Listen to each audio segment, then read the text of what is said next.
It's 2 a.m. Your patient's family wakes you up because mom has CHF again, and she's been waiting in the ED 4 hours for a bed, and they want to know why. Do you want to know why? You're listening to ReachMD 160, the channel for medical professionals. Welcome to the Clinicians Roundtable.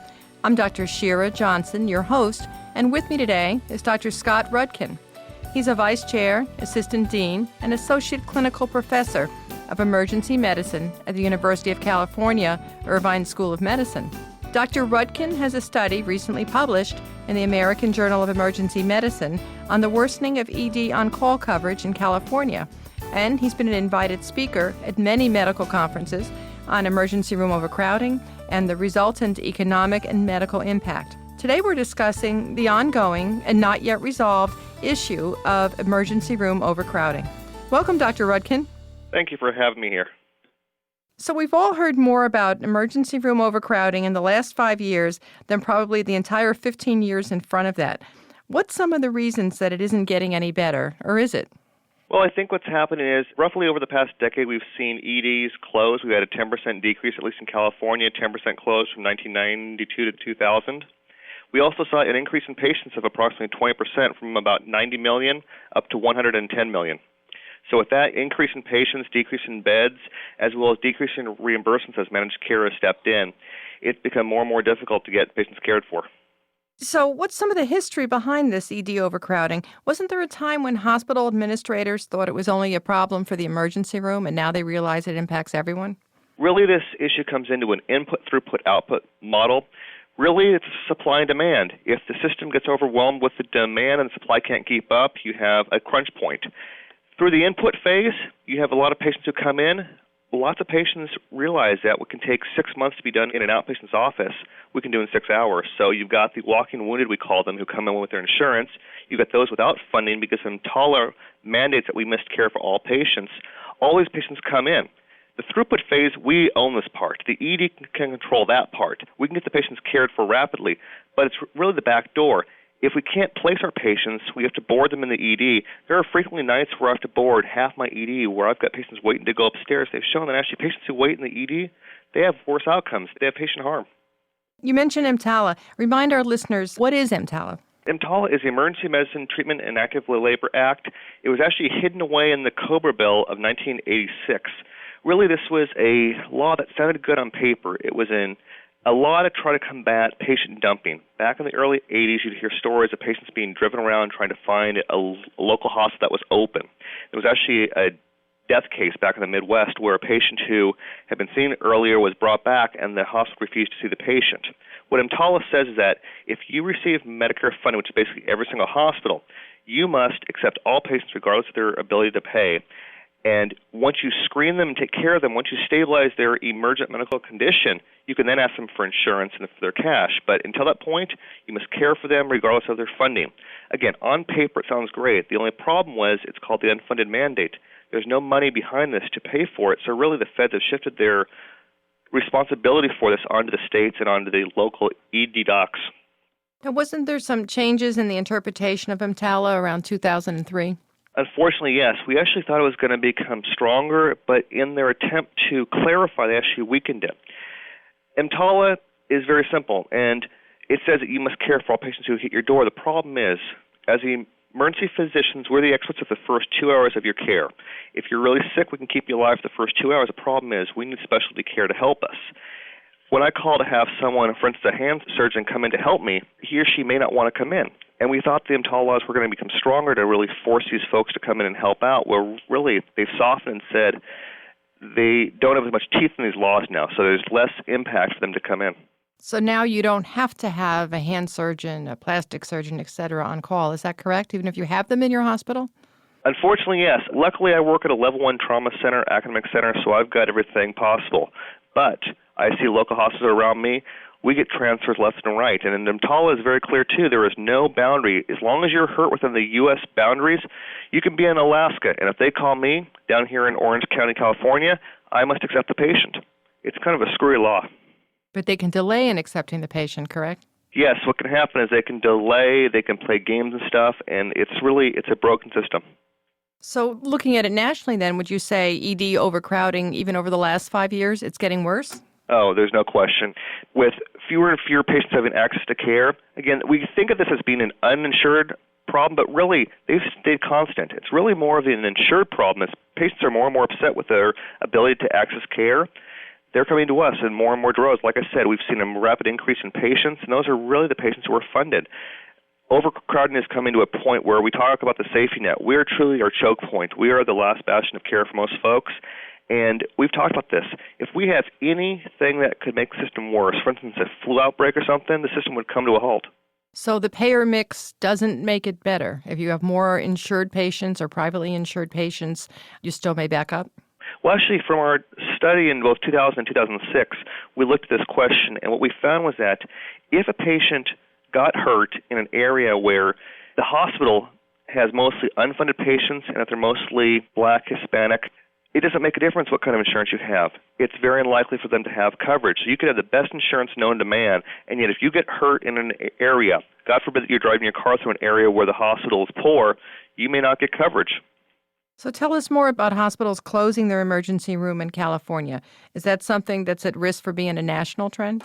Well, I think that we saw a phase of contraction, which, again, from about 92 to 2000, we did see about 10% closures because for the longest time, hospital admin folks always thought about the ED as being this, wasteland. Oh, those ER docs don't know what they're doing. What they found, though, luckily in the past 5 years or so, is a trend that at most hospitals, more than half the admits come through the ED. They realize that actually emergency departments can be a profit center if they're run well. If they view this as a systems problem and start to cancel elective cases and really try to smooth their admits, the ED can actually become part of the whole system. And those hospitals that have actually taken this and looked again to using Brent Aslin's model about really this being a system approach. The input phase, they try to control the patients who arrive, make outpatient appointments available so patients never have to come to us. The throughput phase, give the ED docs the tools to get the patient in and out faster, and really making sure that patients don't board both in the ED and making sure that patients upstairs have beds to go to. Those are the most important things that can be done. If you've just joined us, you're listening to ReachMD 160, the channel for medical professionals. And I'm Dr. Shira Johnson. We're speaking with Dr. Scott Rudkin, and we're discussing emergency room overcrowding as an issue that affects all of us. So tell us a little bit more about his model that you were referring to. Brent Aslin did this kind of a conceptual model, which it's very basic when you think about it, but it's actually very powerful because it breaks down the whole system's approach into three phases. You've got the input phase, throughput phase, and output phase. The input phase is anything that really is your demand for your services. You've got a clinic patient who can't see their doc. They're going to want to come to the ED for care. You've got patients who have no other access to care. If you can try to reduce the demand by giving patients other options of where to go, that can help the whole system out. The throughput phase is the part that we control. This is really how fast you can make your system spin. We've done a fairly good job at most EDs of making our processes efficient. We do a lot of parallel processing. We do multiple tests at one time. You don't wait for sequential testing. You try to get them worked up as rapidly as possible. The problem, though, becomes in the output phase. Really, this is the back door. We can be very efficient in that throughput phase, but if there's no place to put those patients, we quickly have our system back up, and that's when we start to board patients and have patients wait in the ED. We've had patients in the ED waiting as long as 2 to 3 days, and it's unfortunate these patients who get inferior care in the ED because our nurses are not trained for inpatient care, and these patients frequently are discharged from the ED after a 3-day stay. I'm from a county hospital, and the problem is not isolated to California. It was the same in our facility in Miami. So in the past, we know why administrators weren't more responsive. They viewed it as an ER problem, not as their problem. But now, in this day and age, why aren't administrators getting more responsive? It's a tough nut to crack. I think what happens is you need to have a local champion. I know that our hospital, we've had several times where we've met, and it's really about culture change. It's breaking down barriers to say this is not an ED problem or an inpatient problem. It's a systems problem. You need to share this issue. We at our hospital have only recently come to grips with this problem. That's because it took us 2 years of really bringing folks to the table, inpatient, outpatient folks, everyone saying, listen, how are we going to fix this for the system? Once you can encourage your inpatient nurses, docs, to believe that this is a systems issue, not just an ED issue, that's step one. Once you can break down those barriers, you can look at how often do you have patients who go upstairs? How often do they effectively hide beds? As a rank-and-file nurse, it'd be very nice to kind of slowly clear the bed. You don't have to get a new patient. Spies to go up and look on the floors to see where their beds. Exactly. What are the numbers on ED diversion? And remind our listeners what diversion is, and what do you have at your facility? How does that input the model you just referenced? Exactly. ED diversion happens, and actually in our county, we're actually looking at a policy possibly of going to no diversion, because what we found is actually patients do worse when you divert. But diversion is a case where when you're in an ED and when you're about to go down, which means basically every bed is almost full, maybe you have one or two more beds, what you will do is you'll tell the ambulances, we have no more capacity, so please go elsewhere.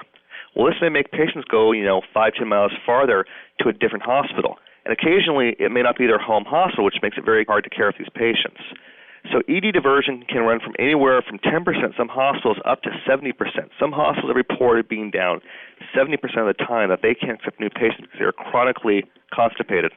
Does your fire rescue have permission to override diversion for cardiac arrest or certain critical situations? If there's an airway issue, they can go to local hospital regardless because they need to get the airway secured. We have actually in our county, we're one of the first counties to have a trauma system. We actually have different tiers. We frequently will go down for more basic medical things, but stay open as a level 1 tertiary care center. We'll stay open for more advanced cases, which kind of creates an EMTALA issue too because we are selectively opening ourselves up, which can create an issue for us. So it's a real sticky issue because we're up for trauma, which means multisystem traumas. If someone's having a STEMI, we can take those folks. If they're having a stroke, we can take them. But it's creating a very weird thing where you have to be sick enough to override this diversion status. And actually, our county is looking carefully about possibly going back to a no-divert policy saying everyone's just up, you can't go down. What are the numbers? What can you share with our listeners on mortality associated with overcrowding? This is a tougher nut to crack. I've heard of anecdotal reports about patient harm happening from diversion status. I don't have any concrete numbers to share. Well, there's always the anecdotal reports of somebody who was in a triage area too long. Chest pain was thought to be atypical. They didn't get back, and they had a cardiac arrest, correct? Oh, that is common. We've got a local sister hospital in here recently. They've had a patient who got an EKG in the waiting room, wasn't shown to a doctor, so backed up, died. There's been cases in New York. That is, unfortunately, such a common occurrence. We almost tune it out now. You may or may not be able to answer this, but in those cases, is the hospital found liable? From what I've heard, I can only comment on the one in California, but from what I've heard, yes. So what type of, and this may be a little global, but you certainly have experience in it, what type of changes would you ask, if you could ask, for hospital administration for policy changes that would directly affect overcrowding? And as you said, in my experience too, the number one example is opening up of in-house beds. But that may be that, and what else? Well, I think it's going to be even more global than this. Really it's getting the feds to get more involved and engaged. We had our ex-President Bush, who was in Texas, where he mentioned that we have universal health care. Your patients can go to your local emergency department. Unfortunately, that's not the answer. We need to realize this is an unfunded mandate. They need to give us the resources and tools to really affect care.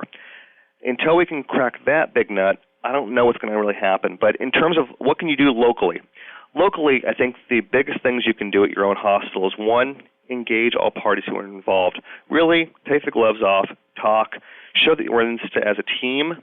It can benefit everyone. By smoothing out your flows, you can actually move more patients through your system in a unit time. People think, oh my God, we're going to cancel a case, but they've shown that if you cancel elective cases and smooth out your flows, you actually get more patients through your system. So from a hospital standpoint, financially, this is a smart move. In terms of nursing, engaging them, showing them this is right for patients, and really it comes down to, as you point out, the number one thing you can do, if there's only one thing you can fix, it's beds. One, boarding. Boarding in the ED. Why is it okay to board in the ED but not upstairs? Actually, in the IOM report back in 2006, this is a big thing they hit on. They said federal groups like Joint Commission need to look at this issue, and they need to get patients to board both in the ED and upstairs. A hallway bed is a hallway bed. They can go upstairs. That's step one. Step two is doing roving bed patrols, having someone else that's not a rank-and-file nurse watching for those beds, trying to find out how long they've been open for. How can you get those beds cleaned faster, get them back open, and get more patients upstairs? Can you tell me where our listeners may go for more information? There's actually a couple sites you can go to. One of them is ACEP.org. ACEP, the American College of Emergency Physicians, has several white papers on this topic. It's a great reference. Our thanks to Dr. Scott Rudkin, who's been our guest. We've been discussing emergency room overcrowding, how it affects our practice of medicine. I'm Dr. Shira Johnson. You've been listening to the Clinicians Roundtable from ReachMD 160, the channel for medical professionals. Please visit our website at reachmd.com, which features our entire library through on-demand podcasts. And thank you for listening.